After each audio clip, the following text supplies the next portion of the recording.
నుంచి Telugu Desam పార్టీతోనే పయనించిన Ashok గజపతిరాజుకు political retirement తర్వాత సముచిత గౌరవం లభించింది. ఆయన గవర్నర్ అయినందుకు సంతోషం, రాజకీయాల నుంచి తప్పుకుంటున్నారని తెలిసి బాధ, ఒకేసారి ఆయన అభిమానులకు కలిగిన భావోద్వేగాలివి. అశోక్ గజపతిరాజు గోవా గవర్నర్గా నియమితులైన విషయం తెలిసి టీడీపీ శ్రేణులు సంబరాలు చేసుకున్నాయి. తాను ఏ స్థాయిలో ఉన్నా, ఎలాంటి అత్యున్నత పదవులు చేపట్టినా విజయనగరం గడ్డను మరువనంటూ ఆయన చేసిన ప్రకటనపై జిల్లా ప్రజలు ఆనందం వ్యక్తం చేస్తున్నారు. తెలుగుదేశం పార్టీతో అశోక్ గజపతిరాజుది విడదీయరాని బంధం. 1982 మార్చి 28న నందమూరి తారక రామారావు హైదరాబాద్లోని ఎమ్మెల్యే క్వార్టర్స్ వేదికగా తెలుగుదేశం పార్టీని ప్రకటించారు. అప్పుడు ఎన్టీఆర్ వెంట ఉన్నది అశోక్ గజపతిరాజు. ఆయన పార్టీ వ్యవస్థాపక సభ్యుడు కూడా. 43 ఏళ్ల సుదీర్ఘ టీడీపీ ప్రస్థానంలో అశోక్ ఎన్నడూ పార్టీ గీత దాటలేదు. ఆయనకు పార్టీ అన్నీ ఇచ్చింది. ఆయన సైతం పార్టీ కోసం చిత్తశుద్ధితో పనిచేశారు. వాస్తవానికి సామాజిక వర్గ పరంగా రాజకీయాలు నడుస్తాయి. విజయనగరం జిల్లాలో ఆ పరిస్థితి రాలేదు. 2 బలమైన సామాజిక వర్గాలను సమన్వయం చేసుకుంటూ ఆయన ముందుకు సాగారు. అశోక్ తండ్రి పివిజి రాజు ఎంపీగా ఉండేవారు. సోదరుడు ఆనంద గజపతిరాజు విశాఖ లోక్సభ స్థానం నుంచి ఎంపీగా గెలిచారు. అశోక్ తొలిసారిగా 1978లో జనతా పార్టీ తరపున అసెంబ్లీకి పోటీ చేసి గెలిచారు. జాతీయ కాంగ్రెస్, ఇందిరా కాంగ్రెస్, స్వతంత్ర, జనతా పార్టీలు పోటీ చేయగా చతుర్ముఖ పోటీలో అశోక్ గజపతిరాజునే విజయం వరించింది. అనంతరం ఎన్టీఆర్ పిలుపు మేరకు అశోక్ టీడీపీలో చేరారు. 1983 ఎన్నికల్లో టీడీపీ అభ్యర్థిగా విజయనగరం నుంచి పోటీ చేసి గెలిచారు. ఆయన సోదరుడు ఆనంద గజపతిరాజు విశాఖ జిల్లా భీమిలి నుంచి టీడీపీ అభ్యర్థిగా పోటీ చేసి విజయం సాధించారు. తొలిసారిగా అశోక్ ఎన్టీఆర్ కేబినెట్లో వాణిజ్య పన్నుల శాఖ మంత్రిగా బాధ్యతలు తీసుకున్నారు.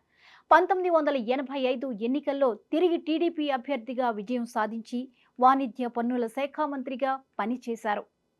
1989 ఎన్నికల్లో టీడీపీ అభ్యర్థిగా పోటీ చేసిన ఆయన విజయం సాధించారు. కానీ రాష్ట్రంలో టీడీపీ ఓడిపోయింది. ఆయన 5 ఏళ్ల పాటు ప్రతిపక్ష పాత్రలో తన వాణి వినిపించారు. 1994లో గెలిచిన అశోక్ శాసనసభ వ్యవహారాల శాఖ మంత్రిగా, 1995లో ఆర్థిక శాఖ మంత్రిగా కూడా వ్యవహరించారు. 2004లో మాత్రం టీడీపీ అభ్యర్థిగా పోటీ చేసిన అశోక్పై కాంగ్రెస్ అభ్యర్థిగా బరిలో దిగిన కోలగట్ల వీరభద్రస్వామి విజయం సాధించారు. 2009 ఎన్నికల్లో టీడీపీ అభ్యర్థిగా పోటీ చేసి అదే కోలగట్ల వీరభద్రస్వామిపై గెలుపొందారు అశోక్. 2014 ఎన్నికల్లో అధినేత చంద్రబాబు సూచన మేరకు విజయనగరం ఎంపీగా పోటీ చేసి గెలిచారు. మోదీ నేతృత్వంలోని ఎన్డీఏ ప్రభుత్వంలో కీలకమైన పౌర విమానయాన శాఖ మంత్రిగా పదవి చేపట్టారు. 2018లో టీడీపీ ఎన్డీఏ నుంచి బయటకు రావడంతో కేంద్ర మంత్రి పదవికి రాజీనామా చేశారు. 2019 ఎన్నికల్లో మరోసారి ఎంపీగా పోటీ చేసి ఓడిపోయారు. 2024 ఎన్నికల్లో ప్రత్యక్ష రాజకీయాల నుంచి తప్పుకున్నారు. కుమార్తె అదితి గజపతిరాజు విజయనగరం ఎమ్మెల్యేగా ఎన్నికయ్యారు. జిల్లా అభివృద్ధిలో అశోక్ గజపతిరాజు పాత్ర ఉంది. ఆయన మంత్రిగా ఉన్నప్పుడే కలెక్టరేట్ నిర్మాణం జరిగింది. బొబ్బిలి గ్రోత్ సెంటర్ ప్రాజెక్ట్ ఏర్పాటు ఆయన చొరవే.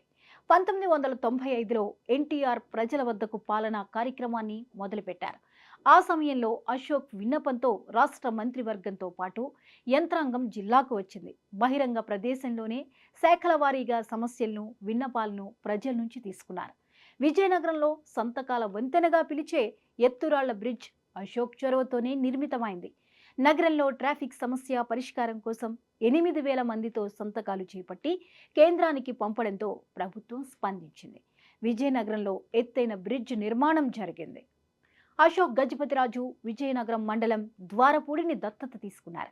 ఆ గ్రామం రూపురేఖల్నే మార్చేశారు. మరోవైపు కేంద్ర మంత్రిగా ఉన్నప్పుడు విజయనగరం లోక్సభ పరిధిలో అక్షరాస్యతను పెంపొందించేందుకు చిట్టి గురువులు కార్యక్రమాన్ని ప్రారంభించారు. అది విజయవంతమైంది. తాను నిర్వర్తించిన పౌర విమానయాన శాఖతో జిల్లాకు ఒక ప్రత్యేక గుర్తింపు తీసుకొచ్చారు. అదే భోగాపురం అంతర్జాతీయ విమానాశ్రయం. 2014లో పౌర విమానయాన శాఖ బాధ్యతలు చేపట్టిన అశోక్ విభజన హామీల్లో భాగంగా ఏపీకి అంతర్జాతీయ విమానాశ్రయం తెచ్చారు. అప్పటి సీఎం చంద్రబాబును ఒప్పించి భోగాపురానికి విమానాశ్రయాన్ని కేటాయించేలా చేశారు. జాతీయ రహదారులు, వ్యవసాయం, తాగునీటి కోసం వేలాది కోట్లు మంజూరు చేయించిన ఘనత ఆయనదే.